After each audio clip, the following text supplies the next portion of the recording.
राजेंद्र चौहान यानी कि बंटी, इनके बारे में सब लोग जानते हैं इंडिया में। He is one of the most talented dog trainer in India, जो ट्रेनर्स को ट्रेनिंग देते हैं, शो ट्रेनिंग में भी पार्टिसिपेट करते हैं।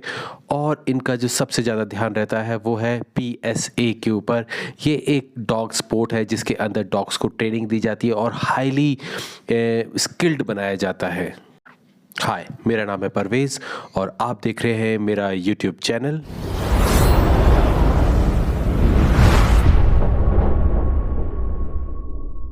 आइए बात करते हैं राजेंद्र जी से। हाय, आप देख रहे हैं ड्यूरेबल कैनल और आज हमारे साथ में इंडिया के one of the most talented trainer हैं मिस्टर राजेंद्र चौहान, और जिनको हम प्यार से बंटी भी कहते हैं। और मेरे बहुत पुराने दोस्त हैं, एटलीस्ट 15-16 साल हो गए हमें एक साथ में। होगा, हाँ 17-18 साल हो गए हम लोग को साथ में। और बहुत सारी मतलब हमने अप्स एंड डाउन देखे हैं डॉग फील्ड में। और मैं आपको बंटी से बहुत टाइम से मिलाना चाह रहा था, तो आज फाइनली मौका मिल गया। हम लोग शोज में एक साथ मिले थे, तो आज हम बंटी के साथ बात करेंगे और उनके एक्सपीरियंस के बारे में पूछेंगे और कुछ ट्रेनिंग के बारे में पूछेंगे। तो बंटी बताएं अपने बारे में और कैसा है डॉग फील्ड के बारे में। आपको मालूम है भाई, मतलब हम लोग काफ़ी पुरानी ट्रेनिंग करते हैं और ट्रेनिंग करते मुझे 22 साल हो चुके हैं ट्रेनिंग करते हुए। और काफ़ी ज़्यादा स्पोर्ट्स खेलता हूँ मैं, तो KCI हैंडलिंग करी है, ऑर्गेनाइज सिंह खेले हैं और अभी फिलहाल मैं PSA खेल रहा हूँ। तो डॉग ट्रेनिंग हमेशा उसमें मेरा पैशन रहा है, प्रोफेशन। और फिर बाद में फिर मैंने उसको अपना प्रोफेशन बनाया, लेकिन आज भी पैशन ज़्यादा है, क्रेजीनेस ज़्यादा है। तो डॉग ट्रेनिंग के लिए मैं ये पहुंचा, मैं हमेशा से एंजॉय करता हूँ। मैंने जिस लेवल की जो मतलब क्रेजीनेस पहले देखी थी, जब होता है ना स्टार्टिंग में, जब ट्रेनर स्टार्ट करते हैं तो बहुत ही क्रेजी होते हैं। मतलब अभी भी 15-16 साल में वही क्रेजीनेस है, मतलब उसमें कोई कमी नहीं आई है। मतलब कि वाइफ मुझे देख के कहती थी पहले कि मैंने ना तुम जैसा पागल नहीं देखा कुत्ते को, लेकिन बंटी को देखने के बाद वो बोलती है हाँ एक दो और भी है। तो एक्चुअली देखो ऐसा है कि काम ना बेसिकली काम ना मतलब मैं ऐसे काम नहीं बोलता है, हमारा तो ये बेसिकली मेरा तो पैशन है। और ना जब मैं शुरू किया था ये पैशन था, उसके बाद ना अब ये जुनून के लेवल जा चुका है। मतलब ऐसा कि डॉग ट्रेनिंग के अलावा ना तो मुझे कुछ अच्छा लगता है। और जब मैं घर पे भी होता हूँ तो मुझे डॉग ट्रेनिंग के बारे में पढ़ना, उसके बारे में लिखना।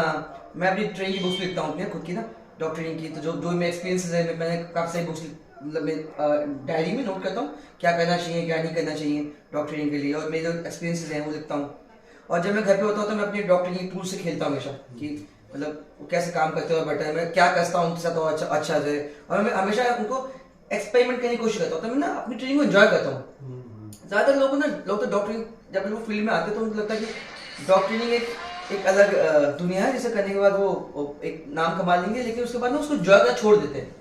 और एक टाइम के बाद ना फिर वो उनको काम लगने लगता है, उससे भागना शुरू करते हैं।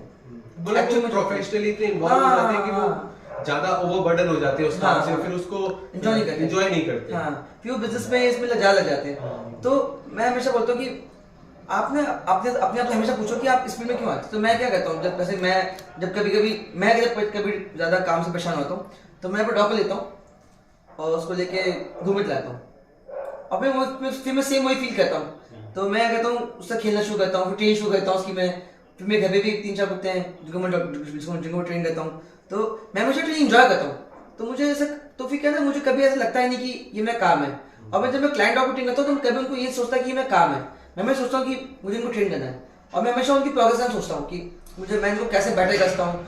अब मैं ना चीज़ों को और डेवलप करने का सोचता हूँ कि अगर पेट डॉग है तो उसको और कैसे डेवलप करूँ, ये स्पोर्ट डॉग है इसको और अच्छे से कैसे डेवलप करूँ। तो वो ना वो चीज़ मुझको इंगेज रखती है, तो वो मुझे मेरे काम के लिए मुझे और पैशनेट बनाती है, बजाय इसके कि वो मैं उसको गलत तरीके से करूँ या उसको बर्डन समझूँ।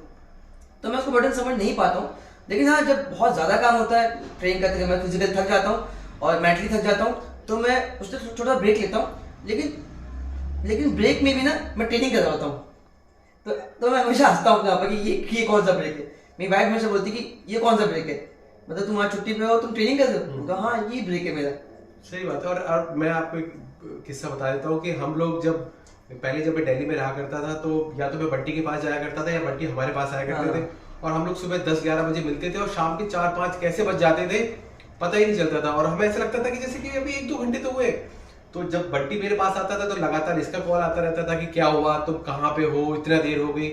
या फिर मैं कभी बंटी के घर जाता था तो मेरे घर से कॉल आता रहता था, यार शाम हो गई, 5 बज गए, तुम बोला अभी तो 2 ही घंटे हुए, 2 घंटे हुए, तुम्हें 7-8 घंटे हो गए वहां पे बैठे हुए। और उसके बाद भी शाम को जब आप निकलते होते थे तो हम बाहर खड़े होकर भी कम से कम 2-3 घंटे बात करते 2-3 थे। घंटे बाद हम लोग रोड पे भी कर लेते थे, जब निकलते निकलते भी, जिसे हम 5 मिनट कहते हैं कि बस छोटा सा डिस्कस कर रहे हैं। तो आज बहुत अच्छा लगा मुझे बंटी से मिलके और मैंने सोचा कि इस अपॉर्चुनिटी को मैं अपने सारे व्यूअर्स के लिए एक बार शेयर करूं।